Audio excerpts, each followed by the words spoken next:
All right. All right, whenever you're ready. Assalamualaikum and very good evening to Mr. Muizzuddin. So thank you for coming to this interview session. So before we begin our interview session, can you tell me a little bit about yourself? Oh, well, first of all, Mr. Adlan, is it? Yeah, Mr. Adlan, Yeah. thanks for having me. Uh, my name is Muhammad Muizzuddin bin Mazlan. I will be 23 years old as of this recording. I live with my Mhm. parents, man, a sister, and three brothers in Complex Puman Police in Kranajaya. I Mhm. am a student for a diploma in computer graphic design in KPTM Batupahat. Yes. It has been an honor for me to be in this interview. I will try to answer each question as best as I could. All right. Thank you, Mr. Muizzuddin, for a short introduction. So the first question for today is that based on your common knowledge, what do you understand about human behavior?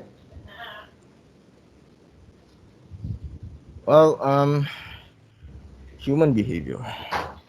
From my Yes. perspective, what I understand about human behavior is that it is the range of behaviors exhibited by humans, which takes influence by the culture, the attitudes, their emotions, the ethics, authority, uh, and coercion, persuasion, and genetics of them and around them.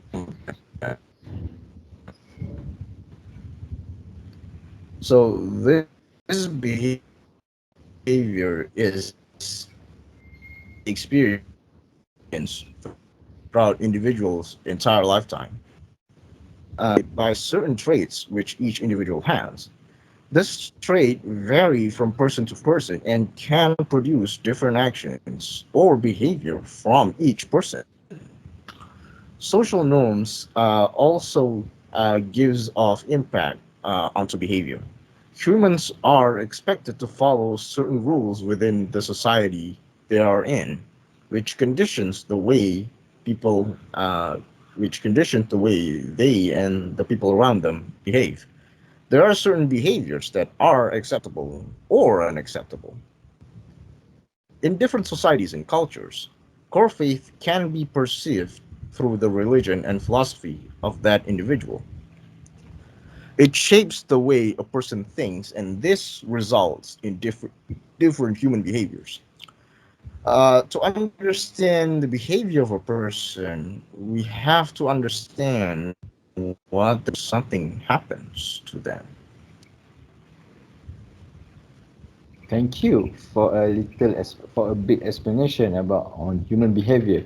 So for the next question, I would like to ask you about if I'm not mistaken, there are a few life challenges that can influence our behavior, such as change in life, traumatic experience, inner conflicts, frustration, and others. Can you explain briefly on how change in life can influence on our behavior? Hmm. Interesting. You see, we talk about uh, changes in life, right?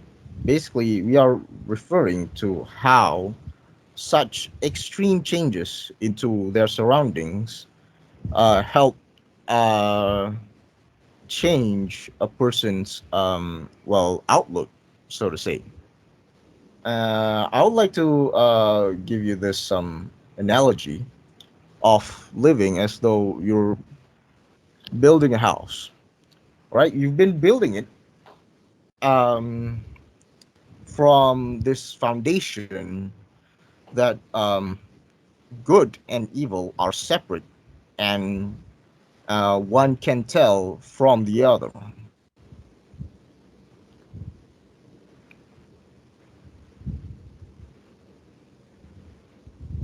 And as you grow up, you tend to but there is some separation.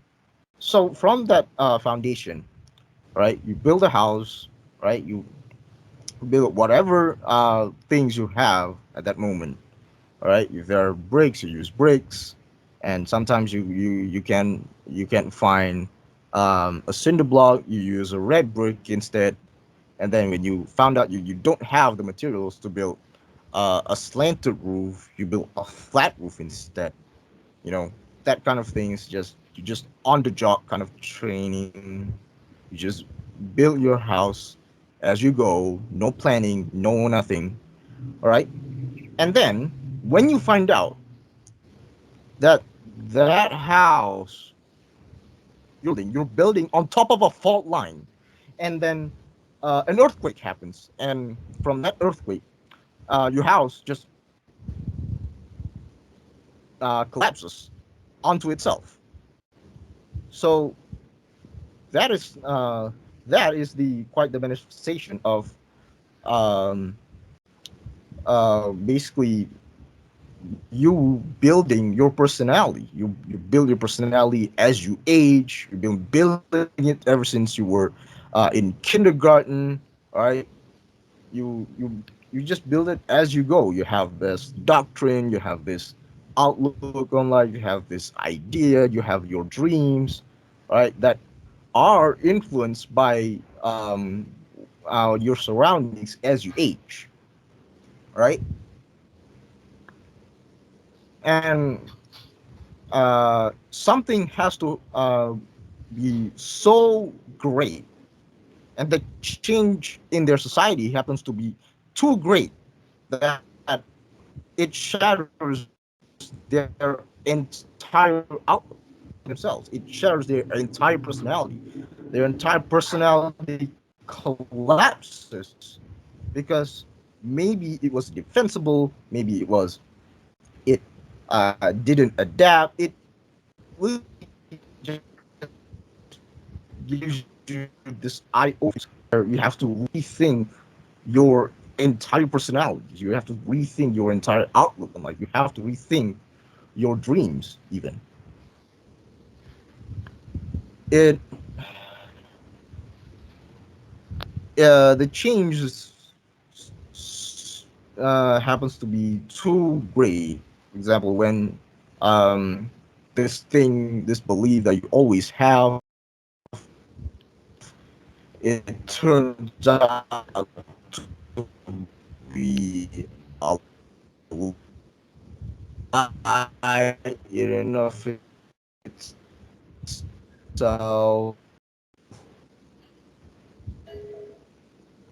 The people you admired turned out to be a person you would hate collapses in and of itself once the primary well-being factor had been deprived from.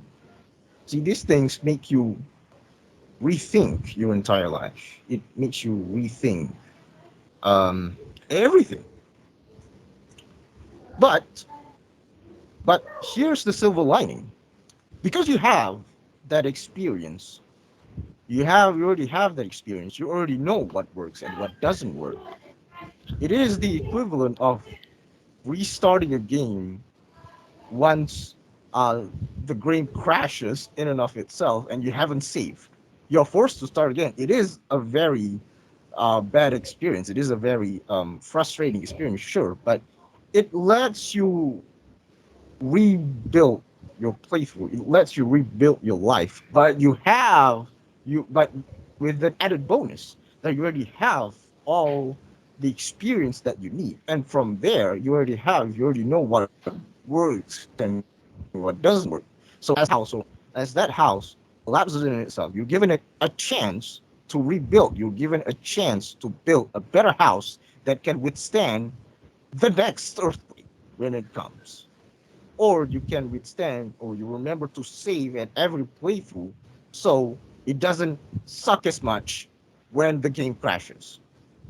I and that is why people say that, you know, you have to go through the deepest of depths before you soar through the skies higher than any height you could ever possibly think of.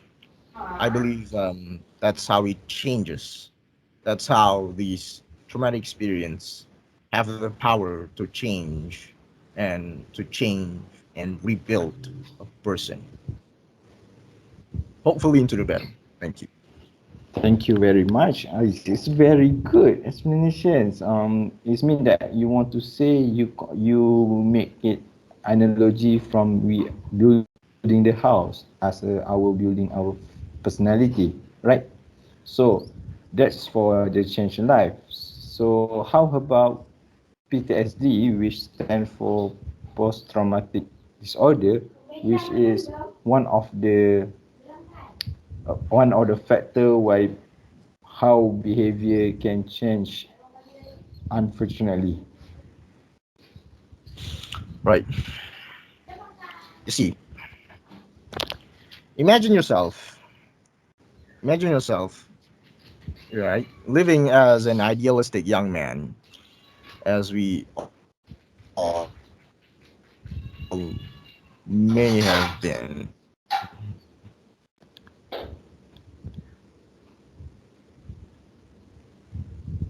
might have been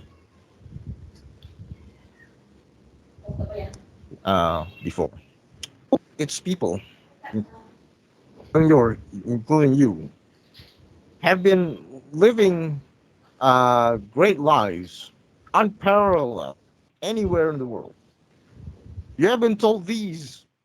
You have been told these your entire life throughout school. You believe that, and once you know how some other people within that society defended that way of life, you think, oh, this. You think that this was worth it. You think that you want um, to join the. You want to do whatever these guys are doing, right? You start having these ideas. You start having you start being very idealistic about yourself. Start thinking that these are some of the we are on the best largest, biggest, baddest military in the world. You're upholding the right thing, or so you think. And when you come to the actual battlefield, you see yourself and your comrades mercilessly killing women and children, unarmed women and children, for some reason, and you see just how fragile, really just about, it's all about fragility. It's, you see just how fragile your life can be.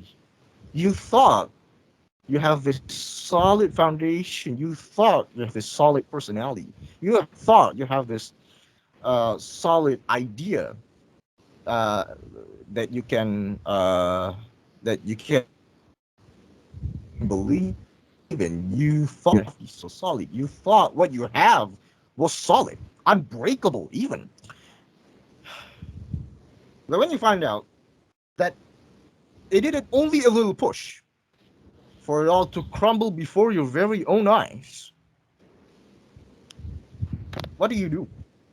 You start shying away from the Mm. people who've been spoon feeding you these lies that you've been believing in since childhood. You found yourself being almost like being duped by the larger society. It's like the larger society gives you these things, we chant through, they all pretend it was. And when you found out that it wasn't, the people see you as a liar because their illusion haven't been destroyed yet. Because yours hasn't have been destroyed. They don't want you to destroy them. That is the side of the PTSD that few people have touched upon, right? Because Yeah.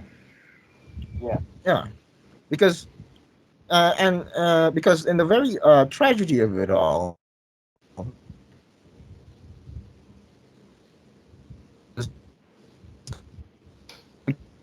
the very people they should have relied upon, like, they died, right? It Mm. wasn't. and they insisted it was under their control. And because they don't know how to deal with it, they decide to leave them alone as is. And that is the behavior, that is the attitude we have to change. So I believe that's how I look at things. I believe that is my perspective as far as I know about, people with PTSD. All right. It's not that they So cannot it's not that they can't that's recover from this. They can. mm, But everyone else has to work together for them to mm, actually to recover. We all depend on each other whether we like it or not. Thank you. yeah, maybe the nearby or the current example of the traumatic experience of PTSD we can see in Gaza, right now, where the Israelian keep shooting civilians such Oh, as yes, children, absolutely. men. Yeah, that is actually happening right now. So let's move on to another question. So the third one, I would like to ask you. You must have experienced this kind of thing, such as frustration, traumatic experience, or inner conflict. So how do you deal with it when it's happened to you? Oh, that is that is quite Mm, yes, but the that is quite the question right there. Wow. My I experience. know. Uh, Everyone must well, have I don't know. experience with Well, it this has to kind of be thing. really scary for me to change how I look at things. All right. You see, if you, sir, Mr. Outline, if you have noticed, what I said when I introduced myself earlier, I said, and I'm not lying when I said that I am 23. As at the time of this recording, I am 23. Yet I'm still I'm still on diploma. Most people my age are already in their degrees, already working, even Yes. already going on to bigger things. And to sum it up, um, actually, how do I say this? I know I don't know if you know this, but actually, when I was 18, I had another degree I took before. I had another diploma I took before I took this. Well, it's like I said, it's really just you looking at the fragility of your own ideas. You look into the fragility of your own ambitions. The first diploma I took was the very definition of um, of the breaking force that really just exposes how fragile my life has been. Even now, right? Even now, people are suffering from that shocking awakening. That physics which they thought was concrete turned out to be more fragile than paper. Well, such as Yeah. myself, I could say that I went through peer pressure. I went through peer pressure. I went through failure. I went through, yeah, just well, I don't know.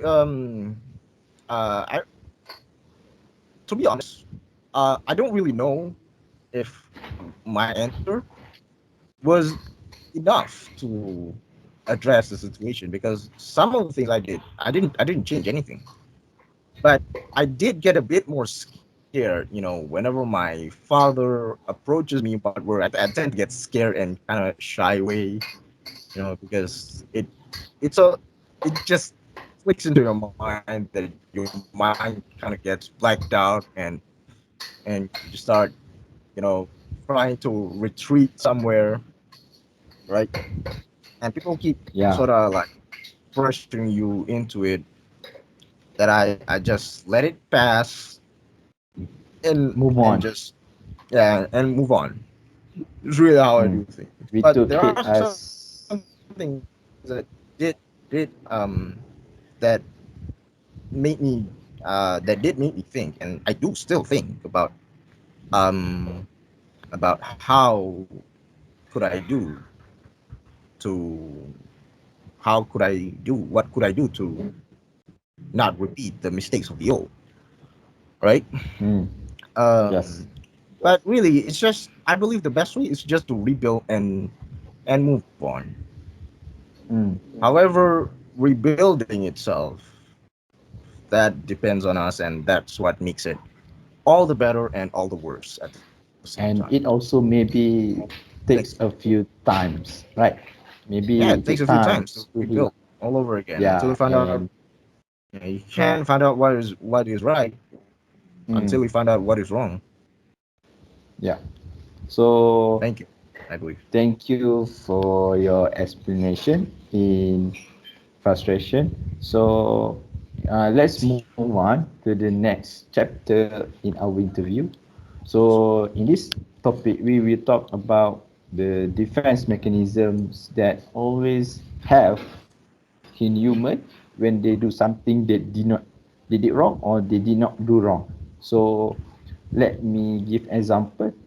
In Hmm. self-defense, defense mechanism, there should be rationalization, projection, displacement, daydreaming, and other kind of thing that will explain more about defense mechanism. So can you explain briefly about this type of defense mechanism?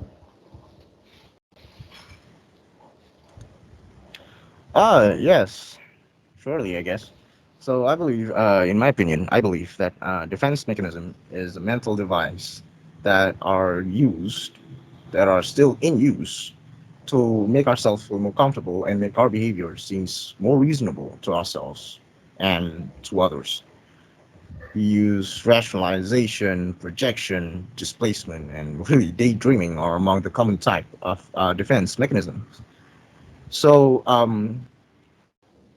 say when we go through uh, this well rather unpleasant experience, we would try to rationalize it by really asking the question. If asking the question, okay, why did this happen? Did I do something wrong? Did I make a mistake somewhere? Have I chosen the wrong path somewhere down the line? You see, you think, you try to find a reason for it. All right, sometimes, and with that limited information that you have, you start saying that, oh, this happened because of, well, say God's will, or maybe it really depends on the society which a person lives in. All right. Yeah. Uh some people say because some of us have been using a force larger than God. Some people have been rationalizing this as well, we don't really know we did good, but this other person attacked us and say we were wrong. I don't know about that, and they kind of moved on, but not really. So changed everything. Some people uh, begin to think that, okay, I may be responsible for this, but I'll try to distance myself from my past self. Like I try to do something new. All right, I have to avoid this, avoid what I did, avoid my mistakes, avoid making this mistake, like the plate. Right? It's a bit worrying that they go too far that they will repeat mistakes the skin. That that true happiness isn't about having more. It's about wanting less. If that could be what they're looking right now. So, and then there's also projection.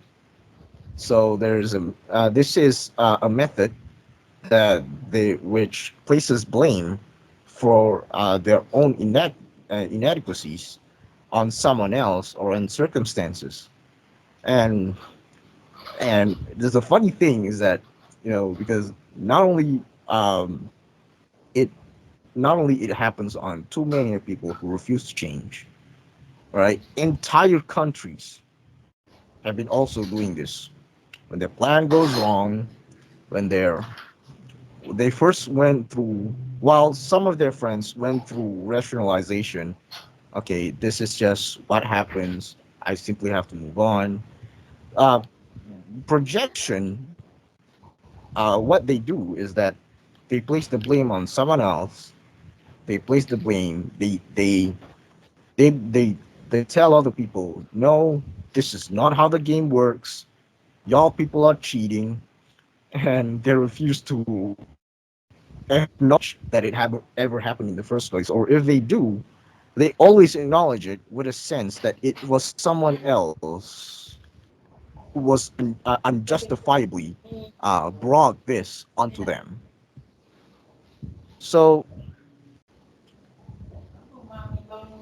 but here's another defense mechanism would be displacement, where they redirect their strong feelings from one side, one faction, one person to someone else. So let's say, to make it more relatable to us, displacement would be someone who is frustrated by his or her superiors, may go home and take the dog, beat up a family member, or engage in cross burnings. Dang, must be hard being a racist. See, right? Um, it would be like displacement would be um, redirection of hatred. Oh, this is really bad. I need to do something to make my life feel better.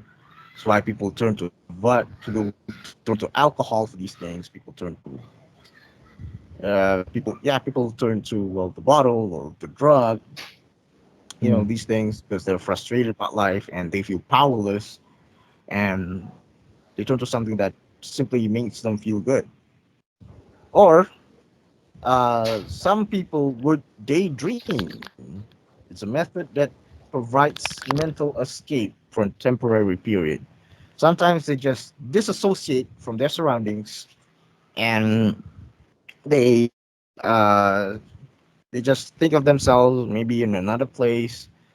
Yeah, I Yeah. mean, it also In other explains. maybe hallucination, right? Yes, it is also a hallucination. Yeah. Some people turn to things that assist on the daydreaming. They sometimes play games. They watch anime. Particularly isekais. That's why it's been in the anime world, in the Japanese animation world, um, uh, enemies of having themes of reincarnation have been more popular in this day and age, because it gives them that possibility that, it gives them that sort of daydreaming sort of device that they can held on to. Hmm. So yeah, I believe that's what I can say about defense mechanisms. Thank you. So thank you very much.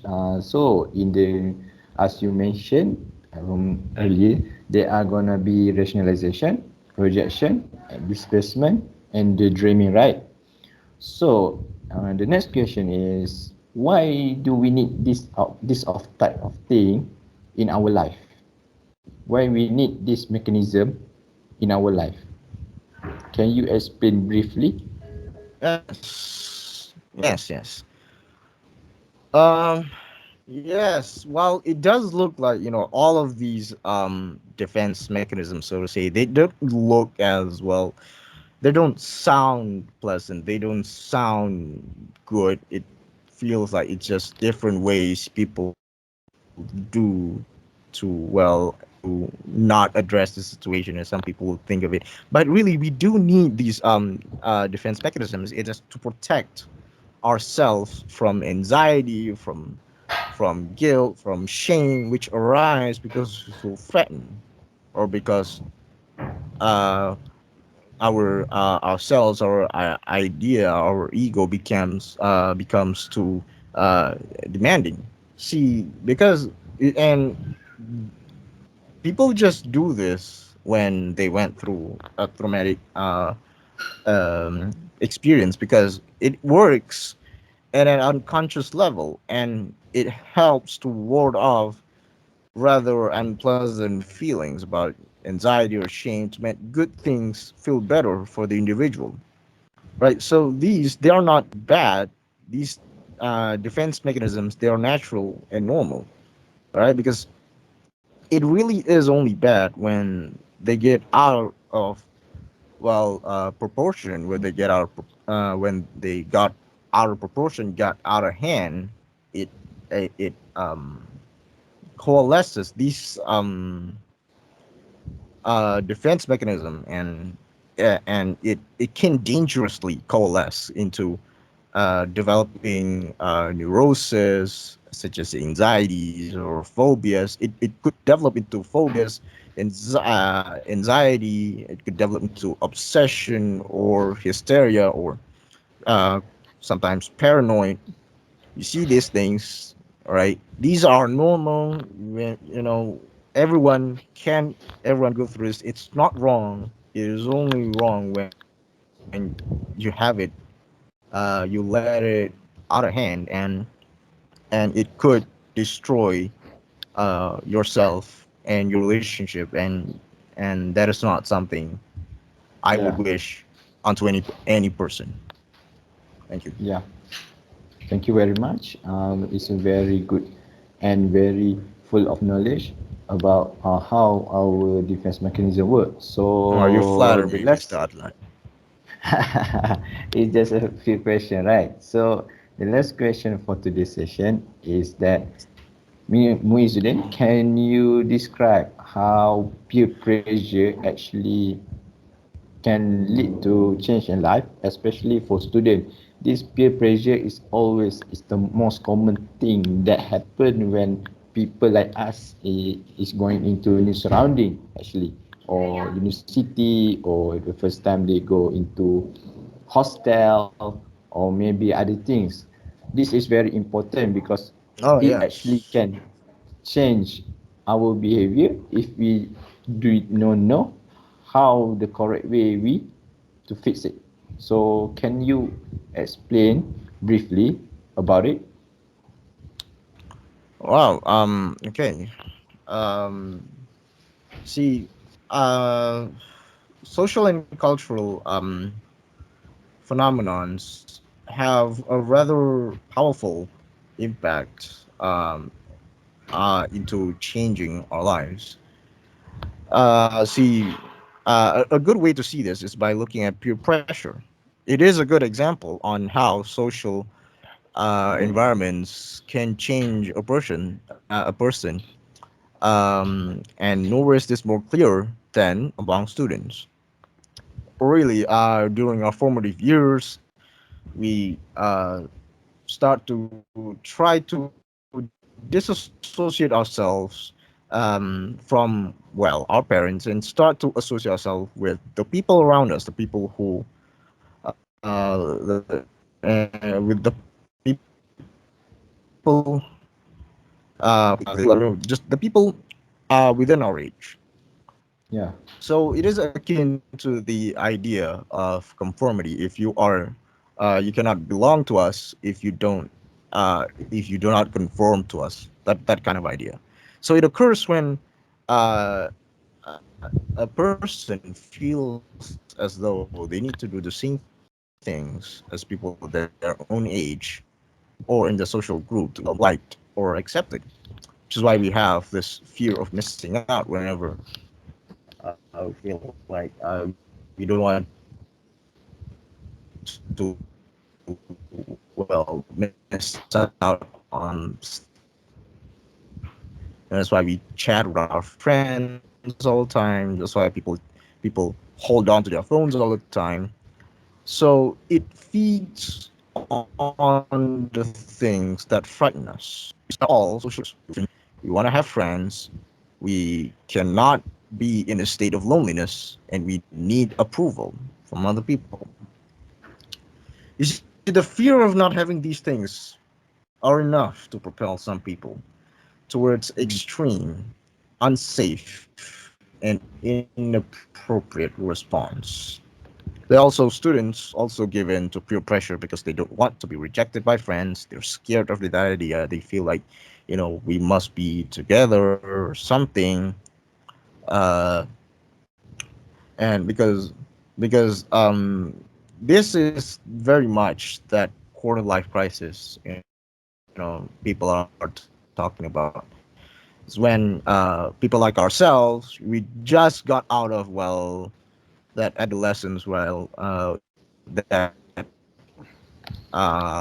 of adolescence. We try to shift gear into adulthood while still trying to keep up with whatever remnants that of um, adolescent that they can still do, because um, because they don't know what the boundaries are. They tend to go over the step, and they are much less likely to be sure of themselves or what they want. They're not sure because they are afraid that, what their ideas or their wishes, their dreams may not even be approved by even their closer circles, which is why which is why they are more susceptible to peer pressure that pushes them to test the boundaries of social interactions. And it's because students face many new situations in high school and college. They might find themselves in a position of not having the knowledge or tools, or the smarts to extricate themselves from a particularly bad situation. Thank you. Yeah.